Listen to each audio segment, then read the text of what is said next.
Hi, I'm Jay Phelan. I teach biology at UCLA. Thanks for watching my video. In this video, I'm hoping to do two things. One, I'm going to talk about why I think that we as instructors, professors, teachers can get great benefits from learning how to produce better educational videos. And second, I'm going to give you some technical advice on how to get started, how to plan them, how to shoot them, how to put it all together. So let's get started.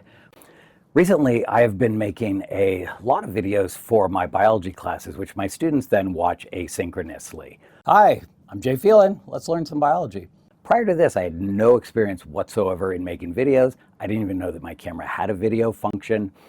While it can sound noble and fancy describing this video as my learning journey about creating videos for the class, in reality, it felt a lot more awkward, like me just fumbling around in the dark every now and then, punctuated by these trips down the internet rabbit hole of audiovisual information and a lot of whining. I never asked to be a video producer. Hey, I didn't say I could make videos or even wanted to. By the way, I don't have any training for this at all. So maybe you've felt the same things before. But what I'll say is you don't have to emulate anything I'm done. But what I'm hoping is that maybe you'll find a little inspiration to look for small, easy ways that you can improve what you're doing. Your students will thank you with increased engagement and learning. Right now, this is pretty much our only option. You're looking at a giant screen for Zoom classes and wrestling with poor video, poor audio, and just a lot of other difficulties. This is because campuses are closed right now. Our lecture halls are empty. This isn't an option for us. Someday, though, we'll be back in our classrooms. And I think there is a lockdown silver lining, and it's this. It's that a lot of the instructional techniques that we're learning now during the pandemic are going to have some value later on when we're back in the classroom. We're constrained right now, but we're also being forced to think outside of the box. And I think some good value can come from that we're going to want to keep doing when we're back in the classroom. That's another way of saying, too, that investing now in getting good at producing content videos is something that won't just benefit you for the next few months. I think that it's going to continue long after in the future. It's going to make you a better teacher. All right, one thing we know is this: poor quality videos hinder engagement and learning. Students often are just feeling shortchanged right now by online learning. A lot of students are already just not loving their online educational experience. It's hard. It's harder than it was in the classroom. So we see this dissatisfaction or these feelings of struggle. What I'm going to say is that I think probably the area in which you're going to get the most bang for your buck in terms of improved student outcomes is in reducing the cognitive load. Now, what do I mean by that?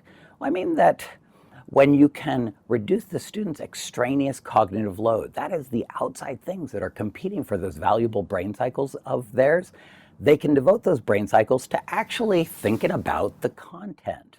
If it's hard to see you, they got to focus. They have to use some of their mental energy on that. Is it hard to hear you?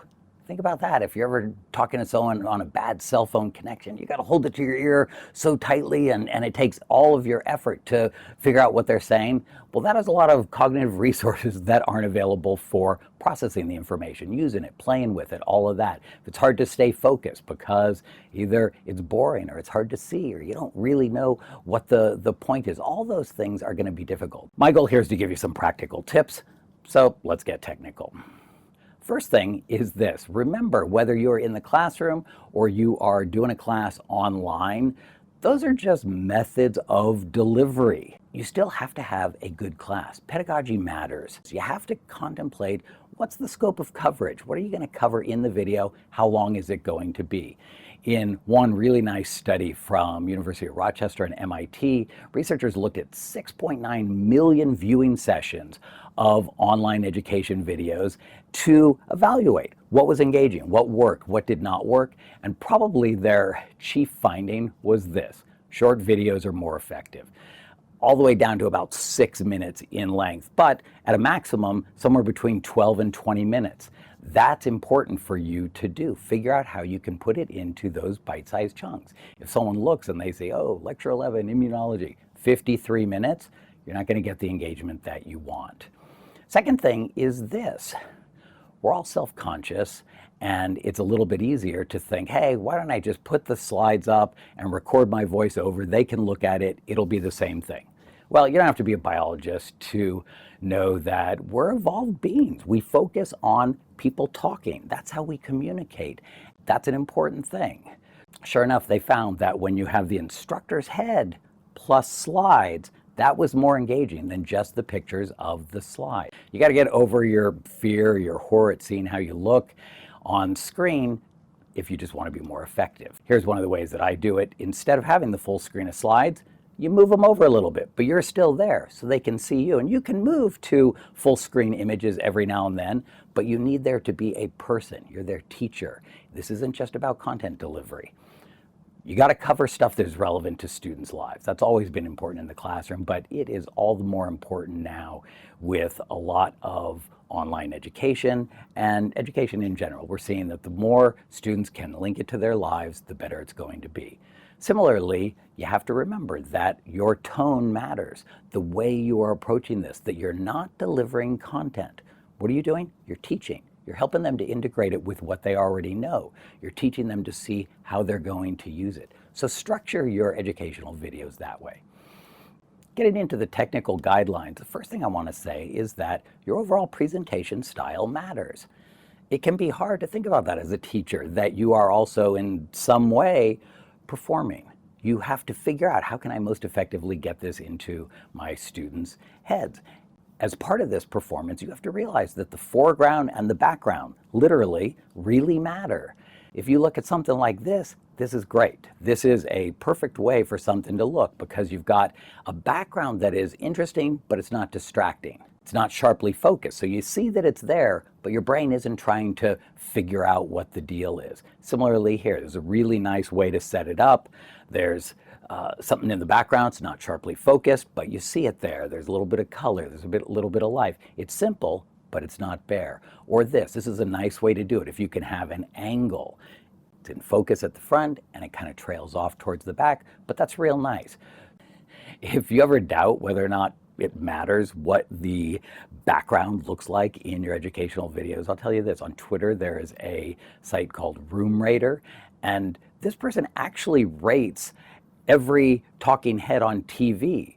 What does their Zoom background look like? What does their Skype background look like? And they get tens of thousands of views for everything that they post. So they give these ratings, but they talk about them. So here's one that says, look, plants, art, simple and easy setup. They give her a 9 out of 10. Pretty good.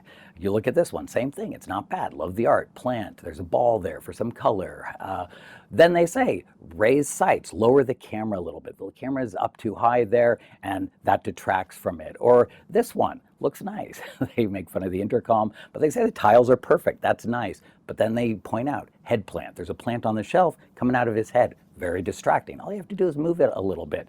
This one, they kind of mock. Prototypical hostage video. They give them 2 out of 10.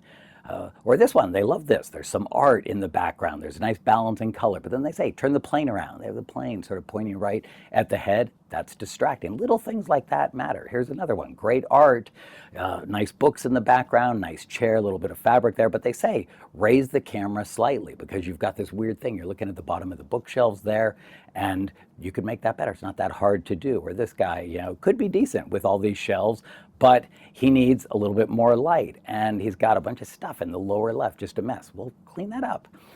With photography, you can do that too. Anytime you're about to take a shot, look at what's in the frame and figure out, okay, can I move this and make it better? Can I step 1 foot over and make it better? Those things matter, so you should give it a try. This one I only put because I would love someday to have somebody give me this compliment. Strong pillow work. See it in the background? That's nice. So, all right, you also want to integrate illustrations and photos. They are tools that we can use. Here's a picture of the TV host John Oliver, but there's an interesting thing here. If that NCAA basketball inset wasn't there, you'd notice he'd be off to the side. That's where the value is in not sitting right in the center, because now you have space to have the talking head, but also whatever images or illustrations you're going to have. And you want to look into the camera as much as possible. If this were an interview with someone, you'd be looking at them, but it's your class and you should be talking to them. I'm going to show you, you're actually looking at your laptop that has your images and slides to help you with, but the closer you can get that to the lens, the better it's going to be, the more it's going to look like you're looking directly into it. Here's a nice setup that someone has. You see his camera there, but right beyond it is his screen. That's what he's looking at, but you end up having really good eye contact there. Here's the setup that I have, or initially had. I had to put my laptop stacked up on suitcases and chairs and all that, but it helps. It's beneficial. I'll show you I have a better solution now. It's this. It's called a universal device stand. You can put your laptop on it. You can control the height. You get it right in front of the camera. Really works out well. It's only $39. So I've bought 2 of them so far. I'm probably going to buy more. They're great. And in terms of your presentation, also remember this. In the words of the education expert and philosopher Jay Phelan, he says, please don't speak in a boring monotone. He, like many children today, as you can see in his background there, is an expert in Zoom education. He's been getting a lot of it. He knows what works. He knows what does not work so well. But that's a true thing. It's actually a lot harder to follow his advice than it seems. Why? Well, because you're alone in a room. You feel like a fool talking. There's no one here.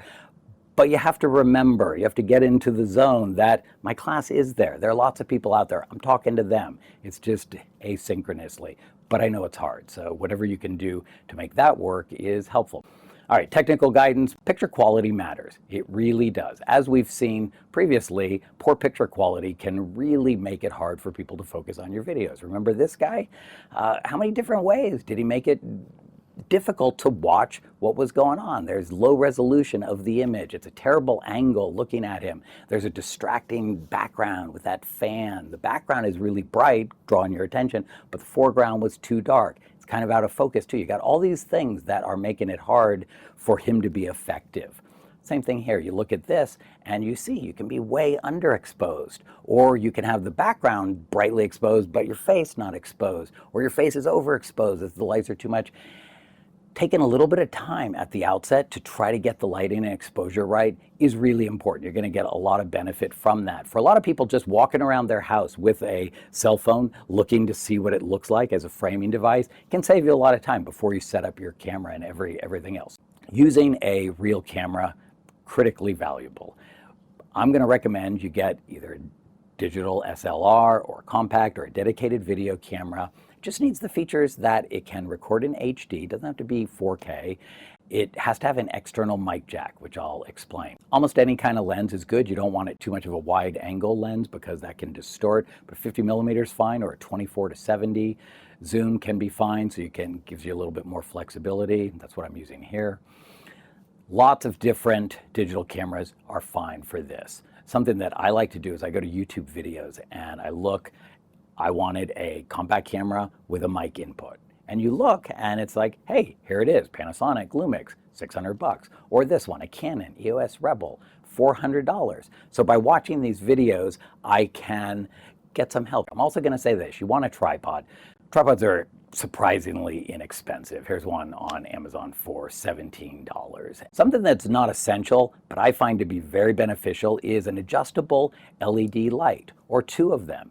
Something that I really love is called the Elgato Key Light Air. It's really bright. You can control exactly what the brightness is. You can also control the color temperature. So is it a warmer yellow or is it a colder blue? Depending on your situation, one could be better or worse. $130. Here's a nice setup. You see the monitor there. You see the microphones, all that. And you got the 2 lights, so you can get really perfect illumination.